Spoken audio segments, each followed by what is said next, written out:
Sa video na ito, ibabahagi ko ang kwento ng isang estudyante na nakatagpo ng isang kakaibang nilalang sa loob ng dormitoryo ng kanilang unibersidad. Isang gabi ng takot at kababalaghan ang kanilang naranasan na nag-iwan ng tanong kung totoo nga ba ang mga alamat na ating naririnig. Habang naglilibot sa lumang parte ng dorm, may mga matang sumusunod sa kanila mula sa mga larawan sa dingding. At nang biglang may bumagsak na libro, nagsimula ang kanilang nakakatakot na karanasan na nagdala sa kanila sa harap ng isang nilalang na may baliktad na mga paa at mahabang buntot. Hello, ako po si Renz, estudyante dito sa isang unibersidad sa Maynila. Hindi ko na lang babanggitin kung anong unibersidad. Baka kasi makilala ako ng mga kaklase ko. Baka mapagalitan pa ako ng mga staff ng school namin. Nasa second year college na ako ngayon. Pero yung kwentong ibabahagi ko sa inyo ay nung first year pa ako. Si Kuya Ken naman ay second year na rin ngayon. Pero nung mangyari ito ay first year din siya. Si Kuya Ken ay kapatid ko. Si Kuya Ken at ako ang nakaranas ng kwentong ito.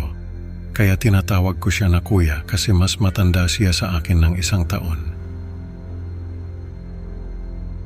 Siya yung kuya na parang best friend ko na rin. Si Kuya Ken yung nag-introduce sa akin sa channel na ito. Kaya naisipan ko na rin na ibahagi yung kwento namin. Baka sakaling ma-feature. Nung bata pa kami ni Kuya Ken, takot na takot kami sa dormitoryo. Kasi nga sabi nila ay doon daw nakatira yung Sigbin. Yung Sigbin ay isang mythical creature na parang aso, pero baliktad yung mga paa. Tapos parang kangaroo na may buntot na mahaba. Yung buntot daw nito ay ginagamit niya para sakalin yung mga biktima niya. Tapos yung mga biktima niya ay iniinom niya yung dugo at kinakain yung laman loob. Sabi nila yung mga Sigbin daw ay nakatira sa mga dormitoryo. Kaya naman nung bata pa kami ni Kuya Ken, ay takot na takot kami sa dormitoryo. Pero nung lumipas yung panahon at nagkaisip na kami, ay nawala na yung takot namin sa Sigbin. Kasi nga hindi naman totoo yung Sigbin. Isa lang itong mythical creature na gawa-gawa lang ng mga matatanda para matakot yung mga bata.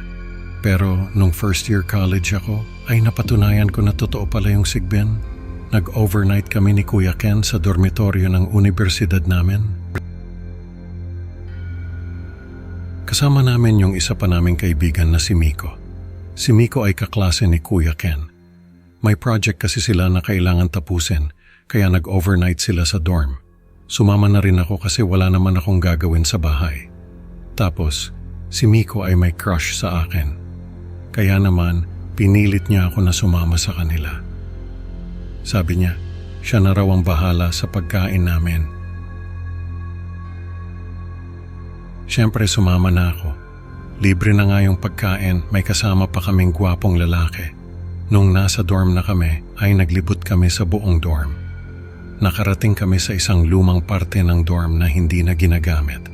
Sabi ni Kuya Ken, ay dati raw ay ginagamit pa yung mga kwarto doon. Pero nung nagkaroon ng renovation, ay hindi na ito ginamit. Habang naglalakad kami ay napansin ko yung mga lumang larawan sa dingding. Parang nakatingin sa amin yung mga tao sa larawan. Tapos, yung mga mata nila ay sumusunod sa amin habang naglalakad kami. Nung una ay hindi ko pinapansin. Pero nung tumagal ay kinilabutan na ako. Parang totoo yung mga mata nila. Tapos yung mga ngiti nila ay parang lumalaki habang lumalapit kami. Nung malapit na kami sa dulo ng hallway, ay biglang may bumagsak na libro mula sa isang estante. Sabay-sabay kaming napasigaw. Tapos, tumakbo kami pabalik. Nung nakarating kami sa dulo ng hallway, ay parang may malamig na hangin na dumaan sa amin. Parang may dumaan na nilalang sa harapan namin, pero wala namang kaming nakita. Nung lumingon kami sa likod, ay nakita namin na bukas na yung mga pinto ng kwarto. Parang may mga matang nakatingin sa amin mula sa loob ng mga kwarto. Tumakbo kami pabalik sa mga kwarto namin. Pero naligaw kami. Hindi na namin alam kung saan kami dadaan. Parang ang haba ng hallway, nakakapagod na yung pagtakbo namin. Pero hindi pa rin kami nakakarating sa mga kwarto namin. Nung tumigil kami sa pagtakbo, ay napansin namin na nasa isang hallway kami na puno ng mga pinto. Hindi namin alam kung alin sa mga pinto ang tamang daan. Nung bubuksan na sana ni Kuya Ken yung isang pinto ay biglang may narinig kaming mga yapak.